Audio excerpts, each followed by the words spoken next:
may ipaabot tayo kay kaibigan. Tungkol po ito sa mga nagpaabot sa atin.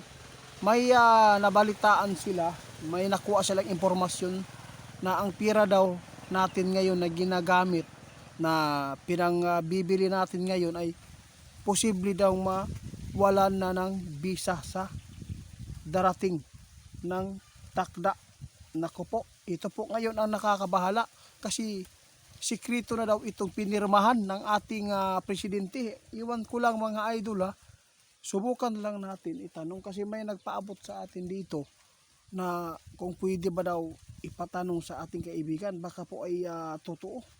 Kasi may hinulaan din si kaibigan po dito tungkol po dito sa pira. Kaibigan, may nagpaabot sa atin, baka tulad pa rin sa ipinapaabot ninyo, na ang pira sa Pilipinas ay posibleng mawalan na ng visa sa tamang tinakda nila na panahon. Kaibigan, gusto daw niyang malaman kasi may pumirma na daw na ito po ang gagawin currency na, tapos kung sino po ang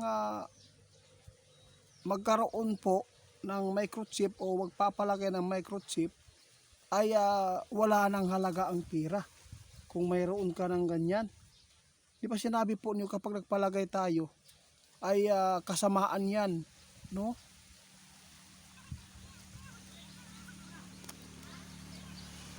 Diyos ko guys. Ma'am, sir, ito po ang sabi ng ating kaibigan. Oo, totoo po yan. Mangyayari po talaga yan dito sa tamang panahon.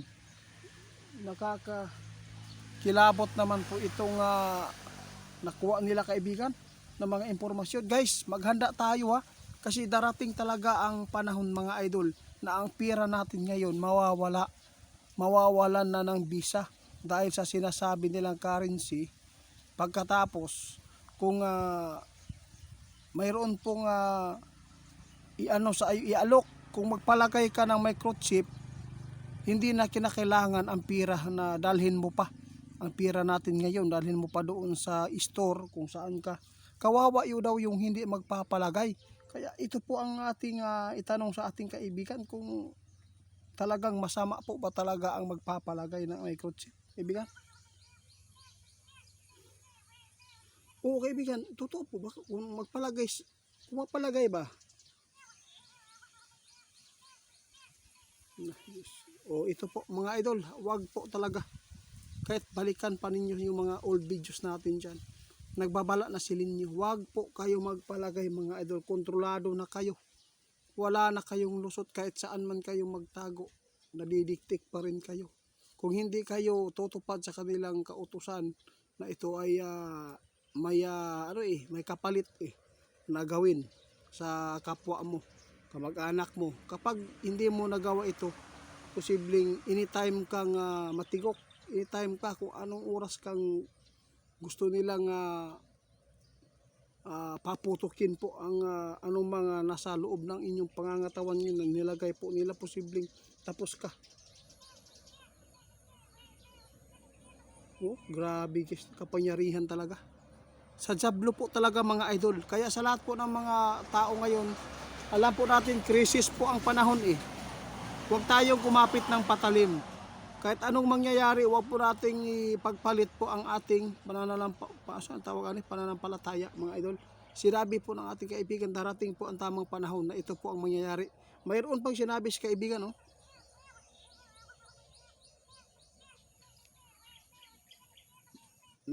ito po ngayon ang nakakabahala mga idol. Mayroon pong nakita si kaibigan. Kapag dumating po ang tamang panahon na yan, talagang mangyayari po ang yung lockdown pang daigdigan mga idol. Kawawa, hindi tayo makakalabas dito kung wala tayong mga yung tinatawag na tatak. Daming mga pakulo mga idol. Microchip, tatakan ka ng siksik. Kapag nakita ka nila na wala kang ganyan, posibleng patay ka. Ito po ngayon ang paghanda natin. Darating ang panahon pero hindi pa naman ngayon mga idol. Sinasabi ko sa inyo, hindi pa ngayon. Sinabi ng ating kaibigan, darating po ang tamang panahon.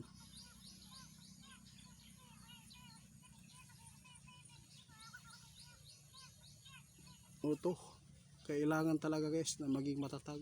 Kaya hinihikayat namin ang taga-bundok ngayon na huwag magpalinlang sa mga taong pumupunta sa bahay nyo para lang kunin ang mga details natin, ano pa ang pangkunin, mga cellphone number.